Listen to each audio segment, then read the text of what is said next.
সুন্দরী সুন্দরী মাইয়েরা skin tight পাজামা পরে সাগরের মধ্যে গোসল করে খালি গায়ে উঠে আসতেছে। এই দেখে তো তোর চোখ গেছে গুলাইয়া। তারই একটা সেইতে কিনে নিয়ে আসিস বিনি পয়সায়। এই দাবড়ের গোড়া গরু তিলায় থই 1 পাউ দিয়ে। গরুতি লাথি মারে না, ষাটি কয় নাকি তারে? গরুতি সাইটো 1 পাউ দিয়ে, গোড়ায় লাইতে 2 পাউ দিয়ে।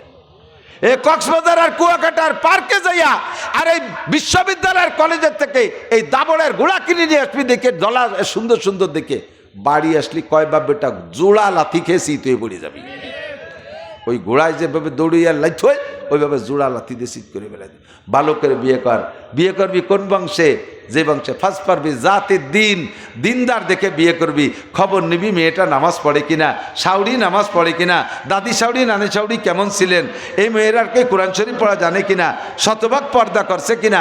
এমন একটা মেয়ে বিয়ে কর, তোর ঘরে যে সন্তান হবে ওটা আব্দুল কাদের জিলানিও যদি না হয়, একজন জেনারেল অফিসারও যদি হয়, তাহলে আল্লাহওয়ালা অফিসার হবে, নামাজি অফিসার হবে, দিনদার অফিসার হবে, ঘুষ না খানেওয়ালা অফিসার হবে, ন্যায় বিচারক একজন অফিসার পয়দা হবে তোর ঘরে। কতক্ষণ? কোন মহিলা সবচেয়ে ভালো?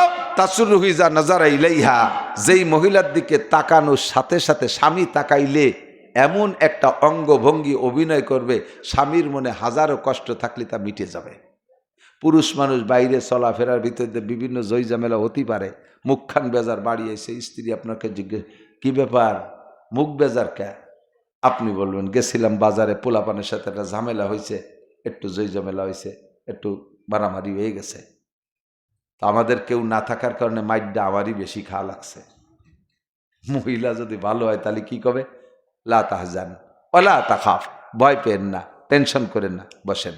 পুরুষ মানুষ আপনাদেরকে আল্লাহ দায়িত্ব দিয়েছে, আজকে খাইছেন কালকে সর্দি হয়ে গেল, এ নিয়ে মুখ পোড়ায় থাকতে হবে। আপনি বসেন, এখনই আমার 5টা ভাই আছে, ফোন দিয়ে আনতেছি, অ্যাকশনে যাব, আপনি বসেন। সুন্দর করে নাওয়াই দেওয়া, গোসল করাইয়া, নিজে হাতে লুঙ্গি মুঙ্গি ভরাই টরাই দিয়ে, সোনো ক্রিম মাখাই দিয়ে বসাইয়া নাস্তা পানি দিয়েছে, মনটা ফ্রেশ হয়ে গেছে। হুজুর বলেন এই মহিলা এই কাম টুক করার কারণে তার জন্য জান্নাতের 2টে দরজা খুলে গেছে।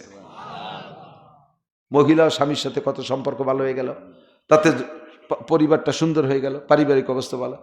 আর যদি বাইরের থেকে পুরুষটা এরকম মাইটার খেয়ে আইছে, আসার পরে কি ব্যাপার মুখ পোড়া কে কইছে, এই কারণে দেশে বাংলায় কয় আর কি, পারো খালি বিটিকের সাথে, বিটিকে বাংলা আছে না, তাতে তো কথি পারতেছি না, আবার ইউটিউবে চলে যাবে না বহুদূর। পারো খালি মহিলাকে সাথে, বাবাকে হাতে ধরা পড়ছ, দেশে ডান্ডা দুলাই দেশে। আমি চাকরি কইতাম আর কয়টা দিতি, সেদিন আমার চুলটাই নিয়ে উঠে ফেলাইছো, আমি তো সদ দিতে পারি নাই, দেশে আজকে দাড়ি উঠাইতেছে। যদিও বাইরের বেটাকে সাথে পারি নাই, বোর সাথে তো পারবে না, চালে ছিল আইলু লাঠি গুজা, আইসে ঠাইসে ধরে বোর ফাঁসা চামড়া চুলি ফেলাই দিয়েছে বাড়ি। এই যে নিজে খাইয়েছে বাইরিতে আর বউ খালো ঘরের মধ্যে, দুইজনের একই আলাদ, মাইট খাইয়ে 2টে ফাটাফাট। এইটা তো এবার মাইট খাইছে বউ, তার সুফার দোষে না। আমার এক সাথী ছিল মাওলানা কামরুল, গড়ডাঙ্গা পড়তাম, বিকেলবেলা পাটগাতির বাজারে চা খাতে যেতাম। তো গড়ডাঙ্গা মাঝে সাথে একটু আগে যে এলো কবরস্থান, এই কবরস্থানের কাছে এক বুড়ি বসিয়ে আমান এই যে লোহার আমান আছে না, আমান দিয়ে বসে বসে পান ছেঁচতেছে। তো ওই কামরুল ফটকা ও কাজে দোস্ত ওই দাদির সাথে ঝগড়া বাঁধাই দেবানি। আমি কই তুই ঝগড়া বাঁধাতে চাইস না, বুড়ো মানুষ। কয় না টে আর কি ওরি যাইয়ে দাদির দ্বারে যে কয়েছে, দাদি তুমি সুপার দোষে শেষা খাও। মানে কি বাংলা আলো মানে ভাষা খারাপ বলে মায়ের খাও, তাই না? তোর জমা সুপার দোষে শেষা খাও।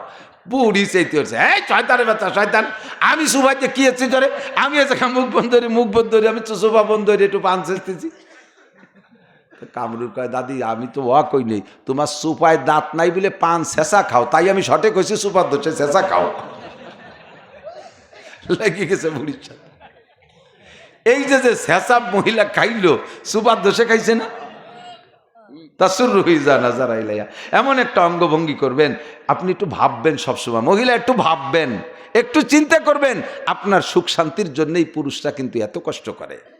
রাতের রাত নাই, দিনের দিন নাই, বাড়ি আপনি বাল বাচ্চা নিয়ে আনন্দে আছেন, আর সেই লোকটা যে সন্তান তো তারও, সেই সন্তানগুলোকে বুকের থেকে ফেলে দিয়ে পাসপোর্ট ভিসা করে চলে যাচ্ছে সৌদি আরবে, যার সময় পাগলের মতো কান্তি কান্তি যায়, মরুভূমির ভিতরে পিঠপোড়া খরার ভিতরে কিসেন দিয়ে কামাই করে আনতেছে আপনার সুখ শান্তির জন্য।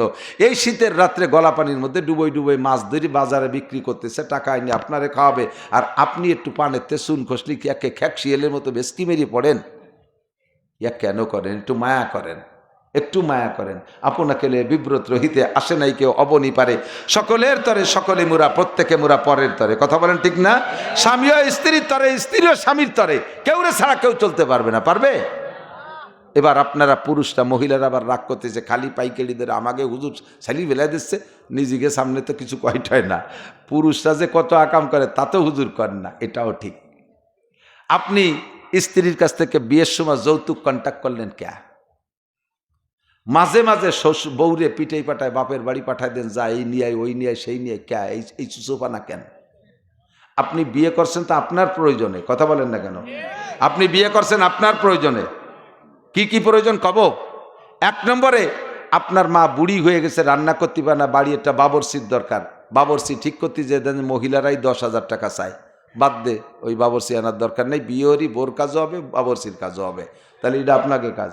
আপনার মাও বুড়ো, বাপও বুড়ো, বাপ বিছানে প্যারালাইসিস হয়ে রয়েছে, মা পরিষ্কার করতে পারে না, একটা নার্স আনতে গেলে মাসে 15,000 টাকা দেওয়া লাগে, যাকে বাদ দাও, বিয়ে করি বোর কাজ হবে, নার্সের কাজ হবে, এটাও আপনাদের কাজ।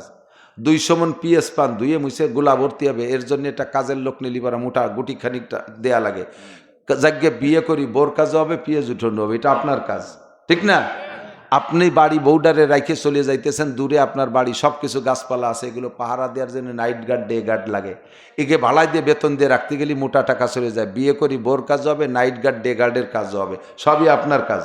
সবচাইতে বড় কাজ, আকাম কুকাম করে ফিরাই ধরা পড়তেন আর জুতোর বাড়ি খাতেন 39টি হইলে, পিটির চামড়া ঝুলিয়ে গেছেন, মিল দাঁড়া ভেঙ্গে যাওয়ার কাজ, আর বাড়ি খাওয়ার জায়গা নাই, কাজে বিয়ে করছেন, বউ বাড়ি আসার পরে মাইদ্যর খাত থেকে বেঁচে গেছেন, তাহলে এত কাজ আপনার। এরপরে বাচ্চা হয়েছে, সে বাচ্চা আপনার বাচ্চা দুধ খাবেন আপনি। মহিলাদের উপরে দুধ খাওয়ানো ফরজ না। মহিলা বাচ্চা ডেলিভারি দেওয়ার পরে যদি ব্রেক করে যে আমার শারীরিক অবস্থা ভালো না, আমি দুধ খাওয়াতে পারবো না, বাস আপনি অন্য জায়গার থেকে অন্য মহিলা ঠিক করে পয়সা দিয়ে দুধ খাবেন। হালিমা তো সাদিয়ার দুধ খাইছেন হুজুর পয়সার বিনিময়, আরবে সেই প্রথা আগে ছিল। এই মহিলা যে দুধ খায় তারে আপনি সেইভাবে পরাণ ভরে দুধ খাবেন। তা কয়েকদিন খাইছেন? দুধ কেনেন কোনোদিন? হ্যাঁ, কোনোদিন তার একটু দুধ খান না। কবজি ভিজা পর্যন্ত দুধ দিতে হবে, ও মা দুধ খাবে, তাহলে তার স্তনে দুধ হবে, সেই দুধ বাচ্চায় খাবে, তা খাওয়ার না। মহিলা কোনো মতে নির্যাতনের ভিতরে যা রুটি মুটি ভাত পানি যা পায় তাই খাইয়ে আল্লাহ তারে বরকত দেশে, স্তন দুটি ভরা দুধ। জীবনে কোনোদিন 100 টাকা দুধ কিনা লাগে না, একটা ফিডার কিনা লাগে নাই। একটা বাচ্চা শুধু মায়ের দুধ খেয়ে যদি 2 বছর মায়ের দুধ খেয়ে বড় হয়, অন্য কোনো ডান বামে খানা খায় না, মিনিমাম 60 মণ দুধ খায়। 1 কেজি দুধের দাম 80 টাকা ধরে হিসাব করেন, গরুর দুধের সাথে মিলেন, মায়ের দুধের তো তুলনাই হয় না, গরুর দুধের সাথে মিলেন 80 টাকা কেজি, তাহলে 60 মণ দুধে কত টাকা? এত টাকা বাঁচায় দেশে যেই মহিলা। আপনার বাচ্চা ছেলেটা বড় হলি, কার ছেলে? আব্দুর রহমানের ছেলে, ওই মার নাম তো কয় না। তাহলে আপনার ছেলের এসে 60 মণ দুধ খায় বড় করলো, এরপরে আপনাকে এত উপকারে আসলো, সেই বোর কাছ থেকে যৌতুক খাতে হবে কেন যৌতুক খাতে হবে? তারা 2.5 লাখ টাকা 3 লাখ টাকা ক্যাশ টাকা দেন মোহর পরিশোধ করতে হবে, এইটাই হলো শরিয়াত। আর সে জায়গা আগামী কাতি মাসের আগে 20,000 টাকা না আনলি পারা, তুইও তালাক, তোর মাও তালাক, সুসরবিটা সুসু দাতাল কোথাকার। আমারে মোটর সাইকেল কিনে দিতি গোস তোর বাপরে, তুই মোটর সাইকেল না, তুই গরুর গাড়িতে চলবি। ফ্রিজ কিনে দিতে বলবি, ফ্রিজে গোস মাছ তুই না খেয়ে তুই খাবি কুয়ে মাছ। বাপের বাড়ি থেকে দামি খাট আনবি, তুই শ্বশুর বাড়ির যৌতুকের খাটে না শুয়ে গরুর সাথে গুয়লি শুবি। কথা কন খবিস কোথাকার।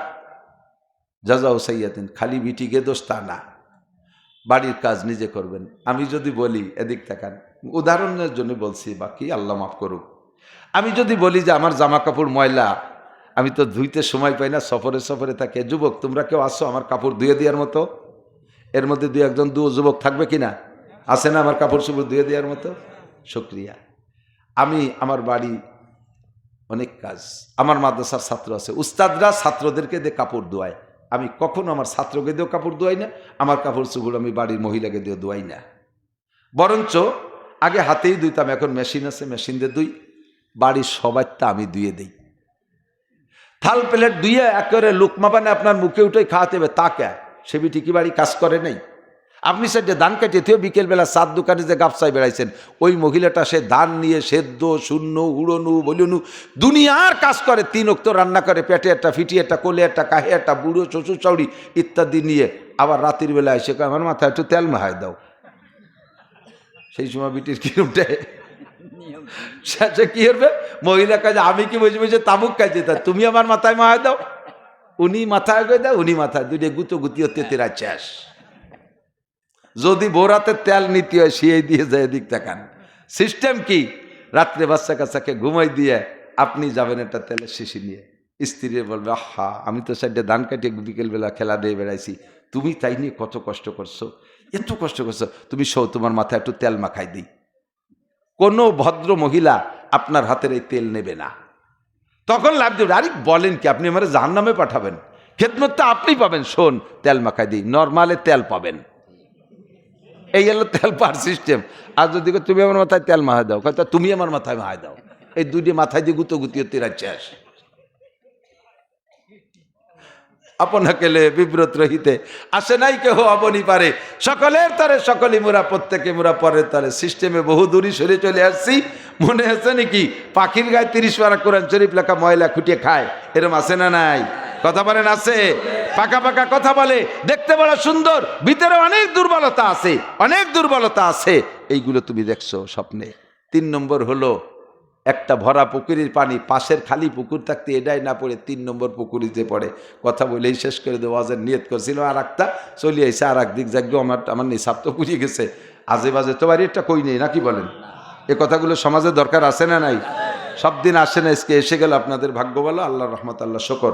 3 নম্বরটা বলবো, বড়া পুকুরির পানি সিটে যাইয়া পড়বে, আগে পড়বে পাশেরটা, এটা বললে তারপরে 3 নম্বরটা। কিন্তু এই পুকুরি পানি সিটে যায়, 3 নম্বর পুকুর ভরে যায়, পাশেরটায় তিত্তিরে একটু পড়ে। ঘটনা কি? কাজে এটা ঘটনা হলো সন্তানের ভিতরে ভালোবাসা আছে, এই ভালোবাসার পানি, ভরা পুকুরের পানি আগে পড়বে মা বাবার পুকুরে, তারপরে যাবে 3 নম্বর পুকুর শ্বশুর শাশুড়ির পুকুরে।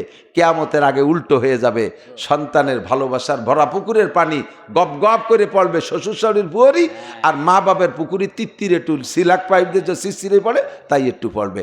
বাপের লুঙ্গি পাবে না, বাপে ওষুধ পাবে না, মায়ের শাড়ি পাবে না, মায়ের স্যান্ডেল নাই, মায়ের কিছু নাই। আর শ্বশুর শাশুড়ির জন্য একেবারে বসুন্ধরা সিটি মার্কেটের থেকে, এরবারে সোনারগাঁও মার্কেটের থেকে, তারপরে ইস্টার্ন প্লাজার থেকে দামি দামিগুলো কিনে নিয়ে ওই জায়গা গপ গপ করে ডালবে।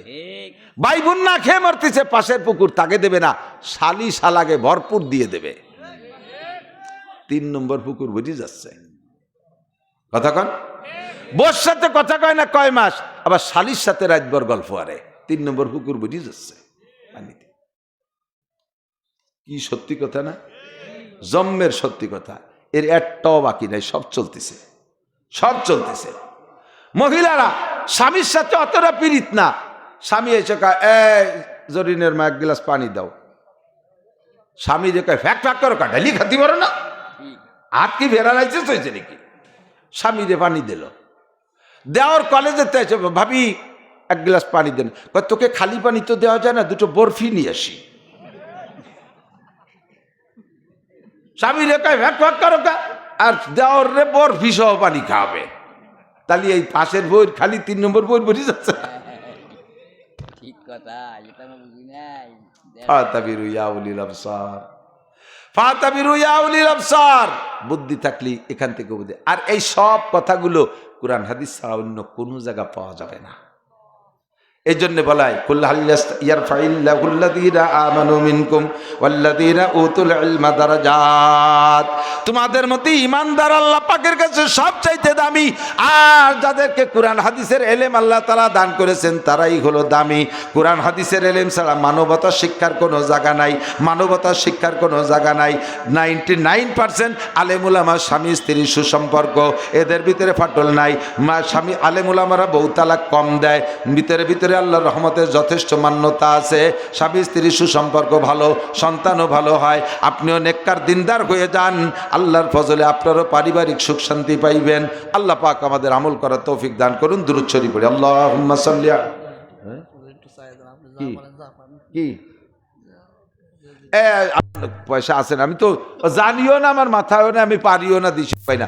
এরা একটু চাইতেছে, যদি মাহফিলের থেকে আপনারা কিছু ভালো মনে করে থাকেন যে আমরা কিছু শিখছি, ভালো লাগছে, তাহলে এই মাহফিলের সহযোগিতার জন্য কোনো প্রেশার ক্রিয়েট করব না। পাশাপাশি আরেকটা কথা মনে রাখবা যে বিশ্বাসের জন্য ঈমান গ্রহণ করার প্রেক্ষিতে দুনিয়ায় আমি তোমাদেরকে কোনো প্রলোভন দিচ্ছি না দুনিয়ার দিক দিয়ে, যে মুসলমানরা এভাবে ওয়াজ করবা না, ওলামাই কিরাম এভাবে ওয়াজ করবা না যে ভাই মুসলমান হন, আপনারা 5,000 টাকা দেব, আপনারা সপরিবারে ইসলাম গ্রহণ করেন, আপনাদের পুরো দায়ভার আমরা গ্রহণ করে নেব, ঘর বাড়ি দালান কোটা টাকা পয়সা যা লাগে বিদেশে পাঠিয়ে দেব, গ্রিন কার্ড দিয়ে দেব, সৌদি আরবের আকামা দিয়ে দেব।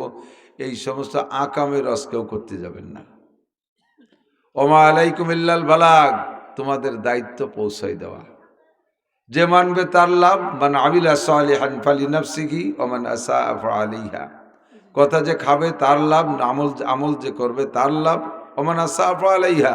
আর গুনাহ করবে তো গুনার বোঝা তারই কাঁধে চড়বে। কখনো কেউকে আপনি দুনিয়ার কোনো লোভ দিয়েও কলেমার দাওয়াত দেবেন না, পাশাপাশি কলেমা পড়ানোর জন্য কোনো প্রেশার ক্রিয়েট করবেন না। না কলেমা না পড়লে হত্যা করে দেব, পিটিয়ে দেব, ঘর বাড়ি ভেঙে ফেলবো, এরকম উজাড় করে দেব, রাজনীতি সিদ্ধান্তের মতো এরকম কোনো সিদ্ধান্ত নেবেন না। নবী আলাইহিস সালামকে আল্লাহ পাক কুরআনে কারীমের মধ্যে বলেন, লাস্তা আলাইহিম বিমুসাইতির, আপনারে দারোগা বানায় পাঠাই নেই। লাস্তা আলাইহিম বিমুসাইতির, আপনারে দারোগা বানায় পাঠাই নেই, পিটে পিটে কলেমা পড়াবেন, এ দায়িত্ব না। তবে কলেমা পড়া হয়ে যাওয়ার পরে এবার আপনি দারোগা। কলেমা পড়া হয়ে যাওয়ার পরে, ঈমান গ্রহণ করার পরে ওর উপরে আপনি দারোগা। কোরআন হাদিসের ভিতরে প্রমাণ। হুজুর আলাইহিস সালাম বলেন, মান রাআ মিনকুম মুনকারান ফালইয়ুগাইয়িরহু বিয়াদিহি, যদি মুসলিম সমাজে মুসলমান কেউ শরিয়াত বিরোধী কাম করে, শরিয়াত বিরোধী কোনো কারবার করে, তাহলে ফালইয়ুগাইয়িরহু বিয়াদিহি, ওকে ওই খারাপ কাজ থেকে ফিরানোর জন্য হাত ব্যবহার করো। হাত দিয়ে তাকে ঠেকাও। হাত দিয়ে ঠেকানোর অনেক মানে, তার ভিতরে এটাও এক মানে, প্রয়োজন হলে তাকে চড় থাপ্পড় মারো, প্রয়োজন হলে তাকে পিটান পাটান দাও। শরিয়াত বিরোধী কাজ করলে সেখান থেকে ফিরানোর জন্য তার উপরে হাত ব্যবহার করো। হুকুম আছে না নাই? তাহলে হাত ব্যবহার করবে কে? দারোগা হাত ব্যবহার করবে। ইসলাম গ্রহণ করার আগে কোনো জবরদস্তি নাই, ইসলাম গ্রহণ করার পরে শরিয়াত বিরোধী কাজ করলে তার উপরে আপনি দারোগা। প্রয়োজন হয় তারে পিটাইয়া ফিরাইলেও ফিরাইতে হবে। শরিয়াত বিরোধী কাজ যদি সে করে, জিনা করে বসে, তখন তার গায়ে হাত মালিশ করা যাবে না, তার গায়ে হাত হস্তক্ষেপ করতে হবে জরবের নিয়েতে, পিটান দিয়ে নিয়েতে। কি পরিমাণ পিটেন দিতে হবে তাও শরিয়াতে পরিমাণ বাতানো আছে। আয-যানিয়াতু ওয়াজ-যানি ফাজলিদু কুল্লা ওয়াহিদিম মিনহুমা মিয়াতা জালদা। ব্যভিচারিণীর যদি অবিবাহিত হয়, তাহলে প্রত্যেক একজনের 100 ডোরা মারো। দারোগার ভূমিকা পালন করো মুসলমান হওয়ার পরে। কাফের যদি জিনা করে, তাহলে সে জায়গা পিটি করতে তোমরা যাবা না। ওরা তো এই শরিয়ত মানেই না, তাকে শরিয়তের বিচার কি? কতক্ষণ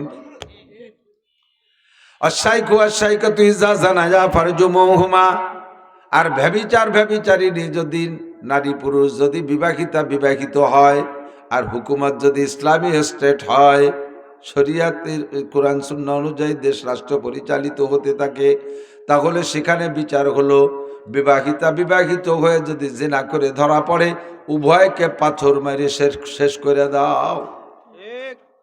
ইসলাম গ্রহণ করার পরে আপনি দারোগা, আগে আপনি দারোগা না।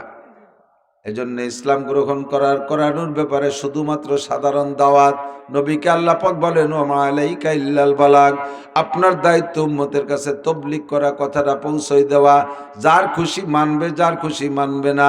মানানোর জন্য আপনি পিটাইতে পারবেন না, আবার মানানোর জন্য দুনিয়ার কোনো প্রলোভনও দিতে পারবেন না। প্রলোভন হবে সব আখিরাতের প্রলোভন। কথা বলেন ঠিক কি ঠিক না? তুমি যদি কলেমা পড়ো লা ইলাহা ইল্লাল্লাহ মুহাম্মাদুর রাসূলুল্লাহ বিশ্বাসের সাথে এই কলেমা যদি আপনি পড়েন তাহলে আপনাকে আখিরাতে দেয়া হবে, দুনিয়ায় 10টা টাকাও দেওয়া হবে তা বলা যাবে না। আপনাকে এর বিনিময়ে আখিরাতে দেওয়া হবে। কি দেওয়া হবে? এই দুনিয়ার মতো কমপক্ষে 10টা দুনিয়া সম পরিমাণ এক দাগ জমি দেওয়া হবে। জান্নাতের এক দাগ জমি আপনারে দেওয়া হবে। কলেমার বিনিময়ে আপনাকে জান্নাতের জমি দেওয়া হবে। এই প্রলোভন দেবেন, এই লোভ দেবেন, তাতে যদি মনে চাই কলেমা পড়বে, না পড়লে তারপর কোনো প্রেসার দেবেন না, তার গায়ে হস্তক্ষেপ করবেন না।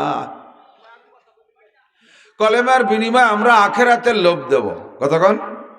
দুনিয়ার কোনো লোভ নাই। কোনো হিন্দুর সাথে কোনো কন্ট্যাক্ট করবে না। তুমি কলেমা পড়ে মুসলমান হও, তোমার অল ফ্যামিলির দায়িত্ব আমরা নেব। নো, এটা নবীও করে নাই, কেউ করে নাই, আমরাও করবো না।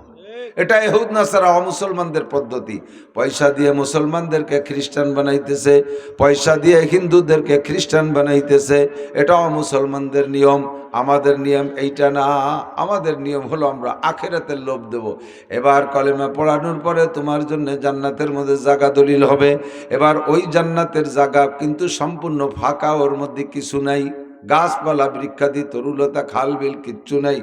যদি ওর মধ্যে দালান কোটা ঘর বাড়ি গাছপালার প্রয়োজন হয়, সেগুলো দুনিয়ার থেকে আবার অন্য আমলের মাধ্যমে তৈরি করবা। তুমি যদি সূরা ইন্না তাইনা কাল কাউসার, এই সূরা কাউসার যদি 3 আয়াত পড়ো, জান্নাতের মধ্যে 3 তলা একটা দালান তৈরি হয়ে যাবে। সূরা ফাতিহা পড়বা, আলহামদুলিল্লাহ পড়বা, জান্নাতের মধ্যে 7 তলা একটা দালান হয়ে যাবে। যদি সূরা নাস পড়েন 6 তলা একটা দালান হবে। সূরা ফাতিহা থেকে শুরু করে এক সিরিয়ালে 30 পারা কোরআন শরীফ পড়বেন। আজ একটু কাল একটু পড়তে এক খতম দেওয়ার নিয়ত করে বসছেন।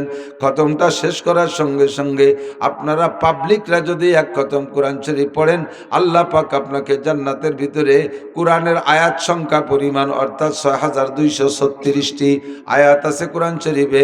আপনার জান্নাতের ভিতরে 6236 তালা 2টা দালান তৈরি করে দিবে। শুনে খুশিতে একবার পড়লেন সুবহানাল্লাহ বলেন। জান্নাতের মধ্যে একটা গাছ লাগানো হয়ে গেছে, ফলদার ছায়াদার গাছ। সুবহানাল্লাহ।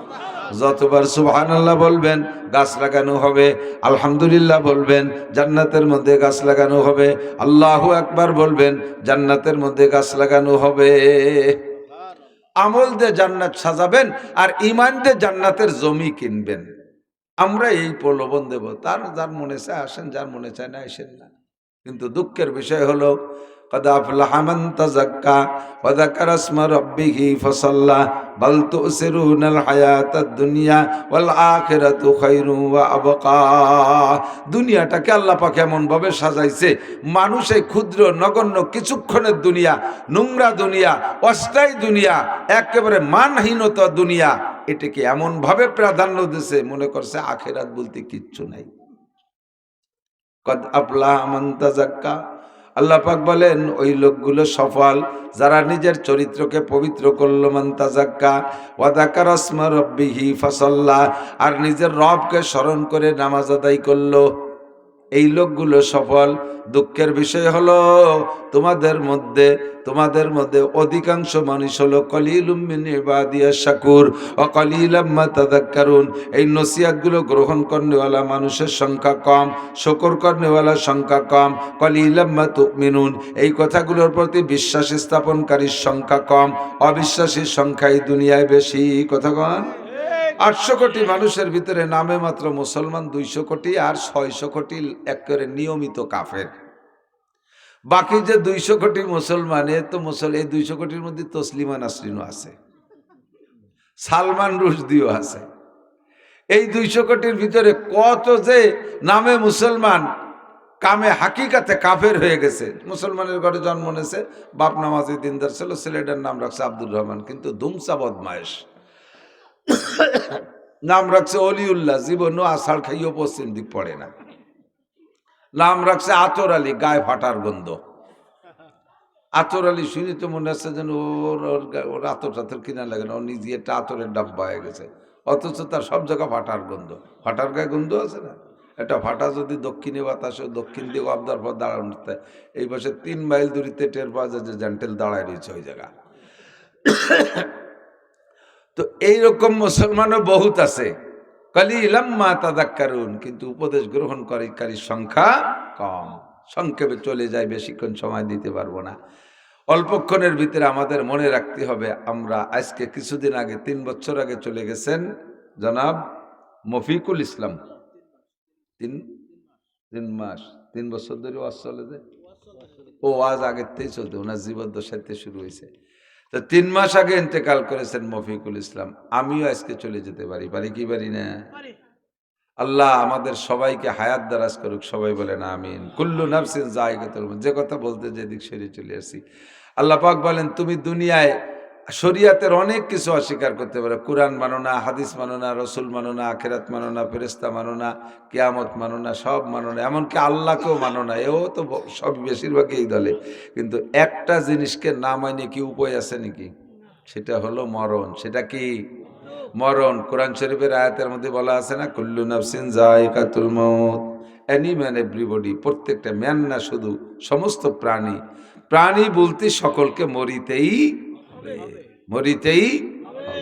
মিনহা খলাকনাকুম, আল্লাহ কয় মারায় বানাইছি তোমারে মাটি থেকে, অফিহা নুইদুকুম, বানানোর দরকার, আল্লাহ বানাইছে আমারে মাটি দিয়ে, কিন্তু বানানোর পরে যদি উন্মুক্ত ছেড়ে দিত আর মরা লাগবে না, তাহলে যুবক তোমাদেরকে আমরা ওয়াজ করতাম না, কেউ রেওয়াজ করতাম, আমি নিজেও ওয়াজ শিখতাম না, আমি কোরআন হাদিস পড়তাম না, দাড়ি ধারতাম না, কারণ দুনিয়া যতদিন দুনিয়াই তো দুনিয়া, আর মরা লাগবে না, জন্ম নিছি তো বাস বাস মাশাল্লাহ, দুনিয়াটা মস্ত বড়, খাও দাও ফুর্তি করো, এই আনন্দ করে বেড়াইতাম। কিন্তু মুশকিল হলো দ্বিতীয় আয়াতের মধ্যে আল্লাহ পাক বলছেন অফিহা নুইদুকুম, তোমাকে মাটির থেকে বানাইছি, তবে আর একবার তোমারে মাটির মধ্যে নিয়ে আসবো, যেখান থেকে তোমাকে আনছি সেখানে তোমাকে নিয়ে ছাড়বো। দুইটা কথা মনে রাখবেন, যে জিনিস যে জায়গা থেকে আসে সে জিনিস সেই জায়গায় যে তার সমাপ্তি ঘটে। কুল্লু শাইইন ইয়ারজু ইলা আসলিহি, প্রত্যেকটা জিনিস তার আসলের দিকে যায়। মানুষের রুহু আসে রুহের জগতের থেকে, রুহু আসে রুহের জগতের থেকে। এই দুনিয়ায় কিছুদিন ঘুরে ফিরে এই রুহুগুলো আবার সেই জায়গা যাবে। আর মানুষের বডি তৈরি করছে আল্লাহ মাটি দিয়া। আল্লাহ বলেন মিনহা খলাকনাকুম, এই মাটি থেকে তোমারে বানাইছি, অফিহা নুইদুকুম, এই মাটির মধ্যে তোমারে শেষ করব। প্রত্যেকটা মানুষের দেহ তৈরি হয় মাটি দিয়া, এই মাটির মধ্যে আবার সবাইকে যাইতে হবে, যত উচ্চ দালানে বসবাস করেন না কেন। আলা ইয়া সাকিনাল কসরিল মুআল্লা সাতুদফানু আন করিবিন ফিত তুরাবি, গর ইমারত রাবরি বর আসমা আকেবাত জেরে জমি গর্দিনহা। দালান বানাইতে বানাইতে বানাইতে বানাইতে চাঁদের দেশেও যদি চলে যান দালান বানাইয়া, আর সেই জায়গা বসবাস করেন, মরার পরে কি ওই জায়গা রাখবে না মাটিতে নিয়ে আসবে? একটু কথা কর না, কোন জায়গা আসবে? মাটিতে আনবে, আইনেই ছাড়বে। আল্লাহ কায় অফিহা নুইদুকুম, তোমারে আসতেই বলবো না, নরমে নরমে বলবো না যে বান্দা কে কোন জায়গায় আসিস আমি তালাশ করে পাচ্ছি না, তোরা একটু আস্তে আস্তে মাটির তলে আয়, এভাবে আমি মিষ্টি সুরে ডাকবো না। আল্লাহ কি বললেন? অফিহা নুইদুকুম, তুমি বিমানে ঘুরে বেড়াও, ও জায়গাতে টাইম দিয়ে মাটির মধ্যে আনবো, বাঘে খেয়ে ফেলবে তবুও লাস্টে মাটির ভিতরে, কারণ ও বাঘও তো মাটিতে চলে যাবে। কথা কর না কেন? ঠিক না? আগুনে পুড়ে ছাই হয়ে যাবা, ছাইটুকু মাটির ভিতরে, পানিতে ডুবে মারা যাবা, সে জায়গাও মাটির তলে চলে যাবা, মাছের পেটে চলে যাবা, মাছও লাস্টে মাটির পেটে, তার পেট দিয়ে তুমিও মাটির মধ্যে চলে যাবা। এ পর্যন্ত যদি সমাপ্ত হতো দোস্ত, তবুও চিন্তা করতাম না যে মাটির তলে চলে গেছি তো গেছি, আর অসুবিধা কি, যে কয়দিন দুনিয়ায় থাকি আকাম কুকাম মনে যাচ্ছে সব করে ফেলি। কিন্তু মুশকিল হলো 3 নম্বর কথা, আমরাই তো মানুষ মাটি দিয়ে সময় পড়ি নেই দোয়াটা, শেষ কথাটা কি কন্ত, অমিনহা নুখরিজুকুম তারাতান উখরা, আবার তোমাকে মাটির থেকে বের করেই ছাড়বো। সেদিনও যেদিন আল্লাহ মাটির থেকে আমাকে আপনাকে বের করবেন, সেদিন আল্লাহ তাআলা মিষ্টি সুরে ডাক দেবেন, এই লালটু বল্টু জুয়েল টুয়েল টুলু লুলু ডলি বলি কেডা কোন জায়গা মরছিস, কবেতে মরতেছিস আমি তালাশ করে পাচ্ছি না, তোরা একটু উঠিয়া একটু হিসেব নিকেশ আছে, এইভাবে মিঠে ডাক দেবে নাকি? আল্লাহ পাক বলেন অমিনহা নকরিজুকুম, ও জায়গাতে আমি বের করবো, সাড়াশি দিয়ে বের করবো, এসকোপেটার লাগাই দেবো, যে যেখানে কুচিয়ে বের করে ফেলবো, চালন দিয়ে চালিয়ে ফেলবো, একটারও কোনো জায়গা থাকতে লুকাই ফেলায় থাকতে দেব না। এই জায়গা হলো আসল মুশকিলের কথা, যে যদি হাসরের মাঠে আবার উঠতে হয় তো উঠার পরে আবার কি হবে? উঠার পরে তোমাকে 4টে ইমিগ্রেশন অতিক্রম করতে হবে। কয়টা? 4টে চেকপোস্ট অতিক্রম করা লাগবে। ওই জায়গা উঠাইছে, উঠানোর পরে ফাঁকা মাঠ যাচ্ছে, একেবারে পিএজের ডাঙ্গা দিয়ে পিএজের চক দিয়ে দৌড়ে ভিড়ে বেড়াবাজে এনে খুশি এনে যাবা। বঙ্গোপসাগরের স্তরের উপরে ফাঁকা জায়গা, বিশাল বিশাল জায়গা পাইছে, দৌড়ে দাঁড়ায় বেড়াই দিয়ে ইচ্ছা খুশি মতো। ও সব মাতবাড়ি চলবে না। ও জায়গা আমার সামনে দিয়ে একটা মাত্র পথ আছে, ওই পথ দিয়ে একটা ঢোকা লাগবে। দাঁড়াইয়া আমার কাছে 4 ইমিগ্রেশনে জবাব দেওয়া লাগবে। যুবক মনে রাখো শোনা, 4 ইমিগ্রেশনে জবাব দেওয়া লাগবে। কয়টা? একটা ইমিগ্রেশন হলো আন অমরিহি ফি মাফ না, গোটা জীবনে যা করছো একটু কইয়ে যাও। আসো, দুনিয়ার জন্য কি করেছো, আখিরাতের জন্য কি করেছো? আইএ বিএমএ বিসিএস পাস করছো, এইটা তোমার কাছে আমি চাই না। আল্লাহর কসম, কোরআন হাদিসের কোনো জায়গা নাই যে আল্লাহ পাক কিয়ামতে জিজ্ঞাসা করবে তুমি ম্যাট্রিক কোন ডিভিশনে পাস করেছো, আইএ কোন ডিভিশনে পাস করেছো, বিএমএ বিসিএস পাস করছো কিনা, ডাক্তারি ইঞ্জিনিয়ারিং করছো কিনা, মেম্বারি চেয়ারম্যানই করছো কিনা, নেতার পিছনে পিছনে লাফালাফি ফালাফালি করছো কিনা, এইটা আল্লাহ পাক জিজ্ঞাসা করবে না। আল্লাহ পাক জিজ্ঞাসা করবেন আপনার গোটা জিন্দেগিতে আউয়ালু মা ইউহাসাবু বিহিল আবদু ইয়াউমাল কিয়ামাতিস সালাহ। হাসরের মাঠে যে 4টি ইমিগ্রেশন, 1 নম্বরে গোটা জীবনের হিসাব। এই গোটা জীবনের হিসাবের মধ্যে এবার প্রথম হিসাবটা হবে নামাজ। বিশ্বাস করলেন না? প্রথম হিসাব কিসের? ফামান সালাহাত সালাহা সাইরি আমালিহি। নামাজের প্রশ্নের জবাব যদি সুন্দর করে দিতে পারেন,